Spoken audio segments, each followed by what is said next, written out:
माझ्या चेहऱ्यावरून तुम्हाला नाराज वाटतंय का?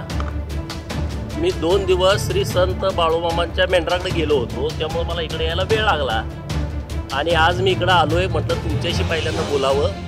मी भारतीय जनता पार्टीचा एक सर्वसामान्य कार्यकर्ता आहे.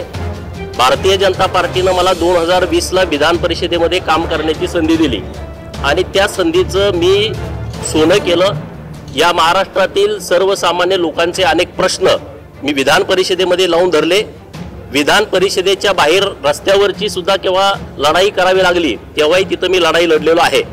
नंतर मला पक्षानं विधानसभेची जत विधानसभा मतदारसंघामधून उमेदवारी दिली. माझा मतदारसंघ हा सांगली जिल्ह्यातील खानापूर मतदारसंघ आहे.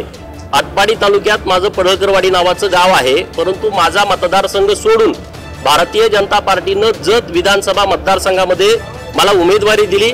तिथल्या जनतेनं भरघोस मतदान देऊन महायुतीच्या सर्व कार्यकर्त्यांनी काम करून मला जवळपास 40,000 मताच्या फरकाने विधानसभेमध्ये पाठवलेलं आहे. आता मी नाराज असायचा प्रश्न नाही, परंतु मी ज्या लोकांच्यासाठी काम केलं त्या लोकांच्या भावना होत्या की मला मंत्रिपद मिळावं. परंतु पार्टीनं जो निर्णय घेतलेला आहे तो निर्णय मला मान्य आहे.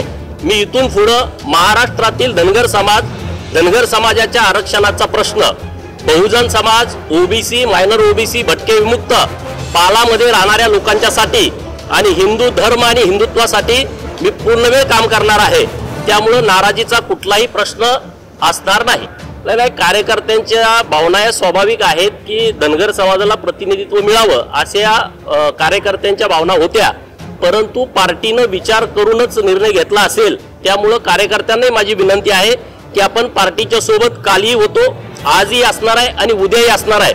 माननीय देवाभाऊंच्या सोबत, नरेंद्र मोदी साहेबांच्या सोबत आपण कालही होतो, आजही आहे आणि उद्याही असणार आहे. त्यामुळे कार्यकर्त्यांनी सुद्धा संयम बाळगावा ही माझी विनंती आहे आपल्या माध्यमातून. मार्करवाडीमध्ये जो ईव्हीएमचा विषय होता त्या विषयामध्ये मला तर ते अजिबात वाटत नाही, कारण ईव्हीएमच्या विषयामध्ये मी आणि सदाभाऊ एक स्पष्ट भूमिका घेऊन समोर गेलो होतो. ज्या लोकांचा आक्षेप होता त्या लोकांना आव्हान आम्ही केलं होतं की तुमच्याकडे जर काही पुरावे असतील तर तुम्ही समोर आलं पाहिजे. परंतु तसं कोणी आज आलेलं दिसत नाही. देवाभाऊ पुन्हा आता महाराष्ट्राचे मुख्यमंत्री झालेले आहेत आणि विदर्भाचा अनुशेष भरण्यासाठी 14 ते 19 आणि नंतर 22 ते 24 मोठ्या प्रमाणामध्ये त्यांनी काम केलेलं आहे. नितीन गडकरी साहेबांच्या माध्यमातून केंद्रामध्ये नेतृत्व आहे. आता जो काही अनुशेष राहिलेला आहे तो निश्चितपणे येत्या 5 वर्षामध्ये पूर्णपणे भरून निघेल आणि विदर्भातील गावगाड्यातल्या ज्या अपेक्षा आहेत त्या निश्चितपणे पूर्ण होतील. हे बघा, आता हा काही विषय फार महत्त्वाचा आहे असं मला वाटत नाही. त्यामुळे त्याच्यावरती चर्चा होणं जास्त गरजेचं आहे असं काही त्याचा भाग नाही. आता जवळपास 12 का 13 ओबीसीचे मिनिस्टर आता सरकारमध्ये आहेत. त्यामुळं काही ज्या काही गोष्टी राहिल्या असतील समजा तर त्यानंतर पूर्ण करतील. बघा, भुजबळ साहेब हे वरिष्ठ नेते आहेत आणि जेव्हा ओबीसीच्या आरक्षणाचा संरक्षणाचा विषय आला त्या काळामध्ये उघड भूमिका घ्यायला कुणीच तयार नव्हतं आणि त्या काळामध्ये माननीय छगन भुजबळ साहेबांनी अत्यंत धाडसी भूमिका घेतलेली आहे आणि त्यामुळे ओबीसी समूहाच्या मनामध्ये भुजबळ साहेबांचं एक वेगळं स्थान आहे. आणि भुजबळ साहेबांना आता मंत्रिमंडळामध्ये संधी न मिळाल्यामुळं ओबीसींच्या मनामध्ये एक तीव्र संताप आहे. हे काय नाकारता येणार नाही.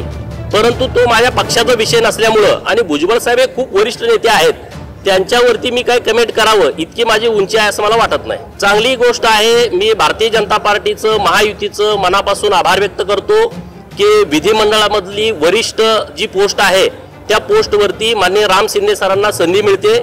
ही आमच्यासाठी अभिमानाची बाब आहे. मी परत एकदा महायुतीच्या सर्व नेत्यांचं, माननीय देवेंद्र फडणवीस साहेबांचं, नरेंद्र मोदी साहेब, अमित शाह साहेब, JP नड्डा साहेब आणि चंद्रशेखर बावनकुळे साहेब आणि जे महायुतीतले नेते आहेत माननीय एकनाथ शिंदे साहेब यांचं मनापासून आभार व्यक्त करतो.